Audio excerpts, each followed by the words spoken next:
आवाम की आवाज दबाने के लिए आसिफ मुनीर कैसे बन गया जनरल डायर। जम्मू कश्मीर की साजिश वाला तीर पाकिस्तान को उल्टा लग गया। आज पीओजेके में ऐसा क्या हुआ, हर हाथ में पत्थर वाला गृह युद्ध क्यों छिड़ गया है। एक मशहूर कहावत है, आपने सुनी होगी कि बार बार डराने से एक दिन डर खत्म हो जाता है। आज पीओजेके में यही हुआ। यहां के लोगों के मन से शहबाज सरकार और मुनीर फोर्स का डर खत्म हो गया और पूरी तरीके से खत्म हो गया। ये लोग पाकिस्तान आर्मी की फायरिंग से नहीं डर रहे। इस फायरिंग से बहुत से लोगों की जान चली गई है, फिर भी नहीं डर रहे। पुलिस ने लाठियां बरसाई, गिरफ्तार करके सलाखों के पीछे डाल दिया, लेकिन पीछे नहीं हट रहे हैं। पीओजेके में महा आंदोलन में छोटे छोटे बच्चे बेखौफ होकर सड़क पर निकल चुकी है। ये लोग सिर्फ अपना बुनियादी हक नहीं मांग रहे हैं बॉस। सस्ता आटा, शिक्षा, स्वास्थ्य सुविधाएं, बदले में सरकार और आर्मी इन लोगों को गोली दे रही। ये लोग जब कह रहे हैं ना कि हमारा अधिकार हमको दीजिए, तो उनको गोली मारी जा रही है, नरसंहार किया जा रहा है, जेनोसाइड। पीओजेके के लोगों की आवाज दबाने के लिए मुनीर जनरल डायर बन गए हैं। आज 107 साल पहले जिस तरह जनरल डायर ने 79 लोगों पर गोलियां बरसाई थी, उसी तरह एक शोक सभा में शामिल कुछ लोगों पर पाकिस्तान आर्मी ने गोलियां बरसाई। इस गोलीबारी में 30 से ज्यादा लोग मारे गए। शहबाज मुनीर को इस बात का भी डर है कि पीओजेके के लोग इस आंदोलन से इंडिया में शामिल होने की तैयारी कर। आज पाकिस्तानी मीडिया में इस बात का भी जिक्र हो रहा है कि पीओजेके के लोग शहबाज मुनीर को अपना दुश्मन और भारत को अपना नया घर बता। पाकिस्तान और पीओजेके के बीच शुरू से ही आका और गुलाम जैसा रिश्ता रहा है। पाकिस्तानी सरकारें अपने फायदे के लिए पीओजेके को पानी, जंगलों और पहाड़ों और खनिज के इस्तेमाल करने से उन्हें रोकते रहे, लेकिन बदले में यहां के लोगों को गरीबी मिली है। वहां के तमाम जो नेचुरल रिसोर्सेज हैं उसका इस्तेमाल पाकिस्तान करता रहा। पानी, जंगल, पहाड़, खनिज सब पाकिस्तान दोहता रहा है, और बदले में वहां के जो मूल निवासी हैं, जो लोग हैं, उनको क्या मिला है? गरीबी, बेरोजगारी, बदहाली मिली है। अब ये लोग अपने हक के लिए आंदोलन कर रहे हैं, लड़ाई लड़ रहे हैं, तो इनको गोली मार दी जा रही है। जॉइंट आवामी एक्शन कमेटी यानी कि JAAC ने आज पीओजेके महाआंदोलन का ऐलान किया था। इसे रोकने के लिए पाकिस्तान आर्मी ने प्रदर्शनकारियों पर फायरिंग शुरू की। इस हत्याकांड में 30 से ज्यादा लोगों की मौत हो गई, जबकि 200 से ज्यादा लोग गंभीर रूप से घायल हुए। इसके अलावा 100 से ज्यादा लोगों को हिरासत में लिया गया। कई लोगों के गायब होने की भी खबर है, लापता हो गए हैं। JAAC के लीडर शौकत नवाज मीर का दावा है कि पाकिस्तानी आर्मी को JAAC के मेंबर्स को देखते ही गोली मारने के आदेश दिए गए। दरअसल अक्टूबर 2025 में शहबाज सरकार और JAAC के बीच मुजफ्फराबाद एग्रीमेंट हुआ था, जिसमें 38 मांगे सरकार के सामने रखी गई थी, जो अब तक पूरी नहीं हो पाई। वैसे भी पाकिस्तान में खूनी संघर्ष कोई नया नहीं है, इसका एक लंबा इतिहास है।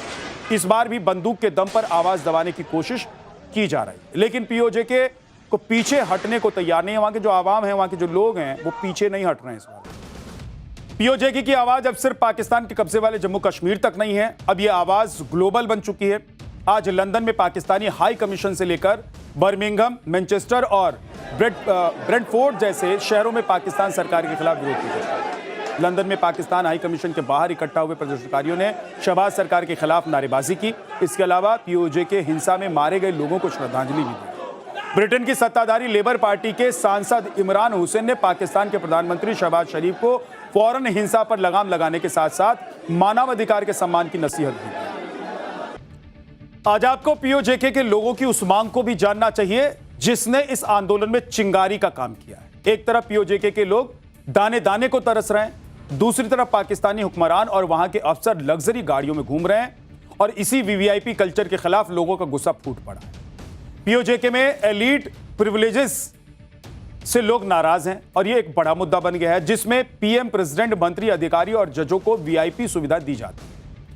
इन विशेष पैकेज और भत्ते को ज्यादातर नॉन डेवलपमेंट एक्सपेंडिचर का नाम दिया जाता है। साल 2025-26 के बजट में अकेले गिलगित बाल्टिस्तान में 148 अरब 63 करोड़ रुपए का बजट तय किया गया था, और इसमें से 88 अरब 19 करोड़ रुपए नॉन डेवलपमेंट एक्सपेंडिचर यानी कि वीआईपी सुविधाओं के लिए तय किए गए थे। और इसी तरह 2024 में पीओजेके के कुल बजट में से 2300 करोड़ रुपए सब्सिडी पैकेज तय कर दिया गया। इसमें से करीब 1400 करोड़ रुपए वीआईपी सुविधाओं के लिए दिया गया। साल 2020 में पीओजेके के तत्कालीन प्रेसिडेंट के लिए 10 करोड़ रुपए की मर्सिडीज की कार खरीद दी गई। यानी कि एक तरफ पीओजेके के लोग सस्ते अनाज और आटे की मांग कर रहे हैं, दाने दाने को तरस रहे हैं और दूसरी तरफ पाकिस्तान की सत्ता में बैठे लोगों की मौत चल रही है, पैसे फूंक रहे हैं वो, और इसी बात से लोग खफा है, नाराज। शहबाज और मुनीर की दूसरी चिंता इस बात की भी है कि पीओजेके के लोगों में अभी इतना गुस्सा है तो अगले महीने पीओजेके में चुनाव कैसे करवाए जाएंगे। लोगों का यह गुस्सा अगर वोट के रूप में बदल गया तो शहबाज की पार्टी इस बार चुनाव नहीं जीत पाएगी। आज आपको पीओजेके के चुनावी समीकरण के बारे में भी बताऊं। 27 जुलाई को पाकिस्तान के कब्जे वाले कश्मीर यानी कि पीओजेके में विधानसभा के चुनाव कराए जाएंगे। पीओजेके की विधानसभा में कुल 53 सीटें, इसमें से 45 सीटों पर सीधे चुनाव होता है, जबकि 8 सीटें महिलाओं, तकनीकी विशेषज्ञों और धार्मिक विद्वानों के लिए रिजर्व। पीओके में विधानसभा का कार्यकाल 5 साल का होता है। 2021 में पीओके विधानसभा चुनाव में इमरान खान की पार्टी पीटीआई ने 45 में से 25 सीटें जीतकर सरकार बनाई। इसके बाद सरदार अब्दुल कयूम नियाजी प्रधानमंत्री बनाए गए थे। हालांकि अप्रैल 2022 में इमरान खान की सरकार गिर गई। इसके बाद पीटीआई ने ही सरदार तनवीर इलियास को नया प्रधानमंत्री बनाया, लेकिन अप्रैल 2023 में एक केस में उन्हें अयोग्य घोषित कर दिया गया। इसके बाद पीटीआई के ही चौधरी अनवरुल हक प्रधानमंत्री बने, लेकिन कुछ ही समय बाद उन्हें पीटीआई से दूरी बना ली और एक स्वतंत्र नेता के रूप में पदभार उन्होंने संभाला। पीओजेके की विधानसभा में 12 रिजर्व सीटों का मुद्दा भी एक सियासी बवाल बन चुका है। ज्वाइंट आवामी एक्शन कमेटी का आरोप है कि पाकिस्तान की सरकार इन 12 आरक्षित सीटों के जरिए अपने लोगों को बैकडोर से पीओजेके की विधानसभा में घुसाती है। इससे लोकल लोगों का प्रतिनिधित्व कम हो जाता है। शहबाज सरकार के विरोध में ज्वाइंट आवामी एक्शन कमेटी यानी कि जेएसी ने अपनी आवाज उठाई, जिससे पीओजेके के लोग जुड़ते चले गए और अब ये लोग शहबाज सरकार और मुनीर आर्मी को अपना सबसे बड़ा दुश्मन मानते। दूसरी तरफ देखिए कि शहबाज मुनीर को डर है कि इन आंदोलन को कहीं रोका गया तो कहीं पीओजेके उनके हाथ से निकल ना जाए, क्योंकि भारत में मोदी सरकार के आने के बाद पीओजेके को भारत में शामिल करने की मांग उठने लगी। सुनिए कि पाकिस्तान में किस तरह का माहौल है और पाकिस्तानी मीडिया किस तरह से बौखलाई हुई। चीन बॉर्डर तक अब सीधे पहुंचेंगे, पूरी दुनिया क्यों हैरान रह गई मोदी राज में भारत का शौर्य और साहस देखकर। 11,000 फीट पर -20 डिग्री में 14 किलोमीटर लंबी टनल मोदी ने कैसे एक तीर से 3 शिकार किया है। बॉर्डर इंफ्रा मजबूत करने से क्यों कतराती थी नेहरू की सरकार, अब मोदी क्यों बना रहे हैं दनादन सड़कें, ब्रिज और टनल। पिछले 12 साल में पीएम मोदी ने यह बार बार साबित किया कि वो जो ठान लेते हैं उसे पूरा करके ही दम लेते हैं। और आपने कई बार देखा नहीं है कि मोदी जो कहते हैं उसको पूरा करके दम लेते हैं, यानी कि जिसका वो उद्घाटन करने वाले हैं उससे पहले वो डेडलाइन तय कर लेते हैं कि उद्घाटन कब करना, और इसीलिए शिलान्यास के दिन ही वो बता देते हैं कि उसका उद्घाटन कब होने वाला है, वो काम पूरा कब होने वाला है। और यही मोदी की पहचान बन गई। चाहे लक्ष्य कितना ही मुश्किल क्यों ना हो, चाहे नेचर साथ दे या ना दे, विपक्ष साथ दे या ना दे, दुनिया साथ दे ना दे, राष्ट्रहित में मोदी जो ठान लेते हैं वो करते हैं। वो देर सवेर कर ही मानते हैं। ऐसा नहीं कि उन्होंने कह दिया और बात हवा हवा ही रहे। राष्ट्र सर्वोपरि प्रधानमंत्री नरेंद्र मोदी के लिए कैसे रहा है आज आपको बताने वाला। जम्मू कश्मीर से लद्दाख को जोड़ने वाले जोजिला का आज फाइनल ब्रेक थ्रू मोदी सरकार की इसी जिद का नतीजा है। ब्रेक थ्रू का मतलब क्या है, इसे आसान तरीके से समझाऊंगा आपको और ग्राउंड रिपोर्ट भी आज आपको दिखाने वाला, क्योंकि यह कोई आसान काम नहीं है। इसीलिए आज इस खबर की चर्चा पूरी दुनिया में है और इस कामयाबी ने भारत के टनल इंजीनियरिंग को दुनिया के चुनिंदा देशों के साथ कैसे लाकर खड़ा कर दिया। भारत कैसे अग्रणी हो गया है और उस पंक्ति में खड़ा हो गया है जहां पहले कभी कोई सोच भी नहीं रहा था। आज यह भी आपको बताने वाला। 14 किलोमीटर लंबी जोजिला टनल की खुदाई का काम आज पूरा हो गया और इसी के साथ भारत ने एक और वर्ल्ड क्लास इंफ्रास्ट्रक्चर बना दिया। मतलब ऐसा निर्माण जिस पर आप गर्व महसूस करेंगे। और यह कोई पहला मौका नहीं है जब भारत के 140 करोड़ लोग देश के किसी पहले वर्ल्ड क्लास इंफ्रास्ट्रक्चर पर नाज करें। पिछले 12 साल में मोदी सरकार ने ऐसे ऐसे निर्माण करके दे दिए देश को जो दुनिया भर में लंबे समय से इंतजार ही लोग कर रहे थे कि भाई ऐसा हो सकता है। सबसे लंबा, सबसे ऊंचा, सबसे लंबा, सबसे बड़ा और सबसे अनोखी संरचना भारत ने बनाई। और इसीलिए हम कहते हैं कि सारे जहां से अच्छा हिंदुस्तान हमारा और सारे जहां से अच्छा हमारी ये संरचना है।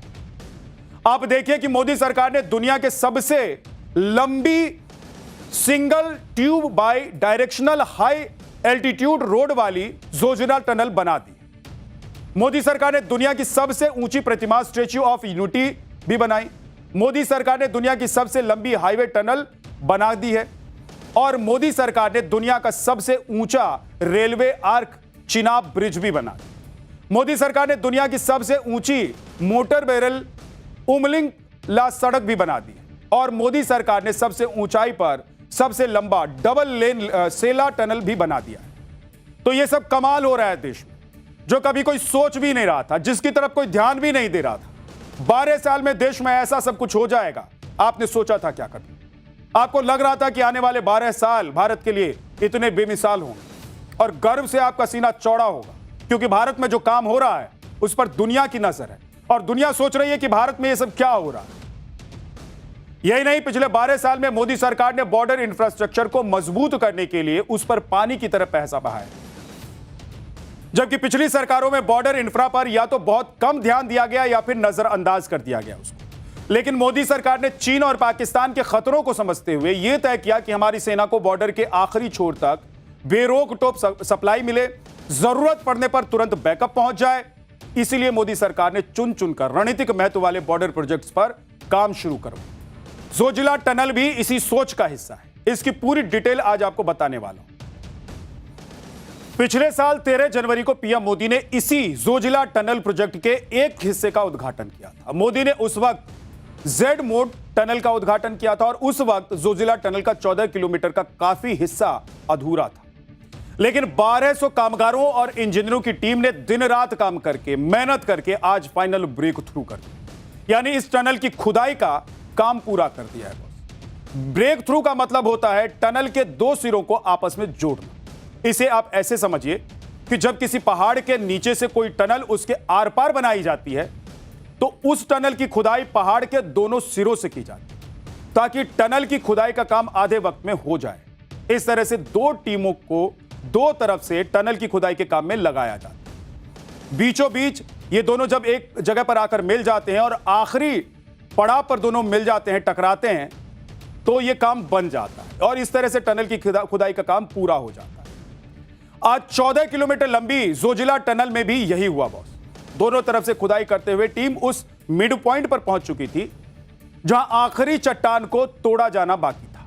आज इसी चट्टान को ब्लास्ट करके उड़ा दिया गया और उसके बाद इन तस्वीरों में देखिए कि कैसे दोनों तरफ की टीमें आपस में मिल गई और दोनों टीमों ने ताली बजाकर एक दूसरे का स्वागत किया। अब देखिए, ये वो टनल है जो अब तैयार हो गया है और बीच में आपको मलबा दिखाई दे रहा है। इसी पॉइंट पर आकर दोनों तरफ की टीमें मिली और आखिरकार ये बीच में जो पहाड़ का हिस्सा था टनल के लिए, उसको उड़ा दिया गया, उसको विस्फोट करके तोड़ा गया। उसके बाद की तस्वीर आप देखिए और फिर जब दोनों तरफ की टीमें एक दूसरे को देखती हैं तो आपस में ताली बजाकर एक दूसरे का स्वागत करते हैं और जश्न मनाते हैं, क्योंकि यह काम अब उन्होंने पूरा कर लिया। जैसा कि मैंने आपको बताया कि दोनों तरफ से अलग अलग टीमें लगातार खुदाई करते हुए एक दूसरे की तरफ बढ़ रही होती हैं और एक मिड पॉइंट तय किया जाता है जहां पर आकर दोनों तरफ की टीमें मिलती हैं और काम पूरा हो जाता है। तो ये देखिए, ये काम पूरा हो गया है। जोजिला टनल में आखिरी ब्रेक थ्रू से टनल के दोनों सिरे आपस में तो मिल गए हैं, लेकिन अभी भी इस टनल को पूरा होने में 2 साल का वक्त लग सकता है। ऐसा इसलिए क्योंकि अभी इंजीनियरिंग, टनल की इंटरनल लाइनिंग, बिजली व्यवस्था, वेंटिलेशन सिस्टम का काम करेंगे और उसके बाद सेफ्टी सिस्टम लगाया जाएगा और अंत में टनल की फिनिशिंग का काम होना है।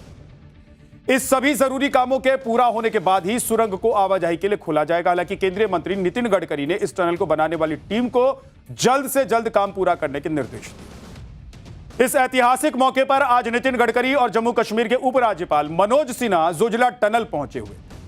आप देखिए तस्वीरों में, ये दोनों नेता वहां पहुंचे हुए थे जब ब्रेक थ्रू का यह काम चल रहा था। नितिन गडकरी ने ही आखिरी ब्रेक थ्रू का बटन दबाया। उन्होंने जोजिला टनल प्रोजेक्ट की स्टेटस रिपोर्ट ली और इसे भारत के लिए गर्व वाला पल बताया। नितिन गडकरी ने ऐसा इसलिए कहा क्योंकि जोजिला टनल की खुदाई करना कोई आसान काम नहीं था बॉस। -20 डिग्री टेम्परेचर में जब हाथ पांव ठिठुर रहे होते हैं, काम नहीं कर रहे होते। आप सोचिए कि -20 डिग्री, यहां आप भारत में जिस इलाके में भी रहते हैं और वहां अगर 18 और 20 डिग्री टेम्परेचर हो जाए, उससे नीचे टेम्परेचर चला जाए तो आप एकदम कांपने लगते हैं। और -20 डिग्री में सोचिए कि ये लोग हथौड़ा चला रहे थे, ये लोग काम कर रहे थे। और उस माहौल में 1200 कुशल कारीगरों 9 साल तक दिन रात काम किया है इन्होंने और नेचर से युद्ध लड़ा है एक तरीके का इन्होंने बॉस। जान जोखिम में डालकर पहाड़ के 1 किलोमीटर नीचे हिमालय का सीना चीरकर 14 किलोमीटर लंबी टनल बना डाली।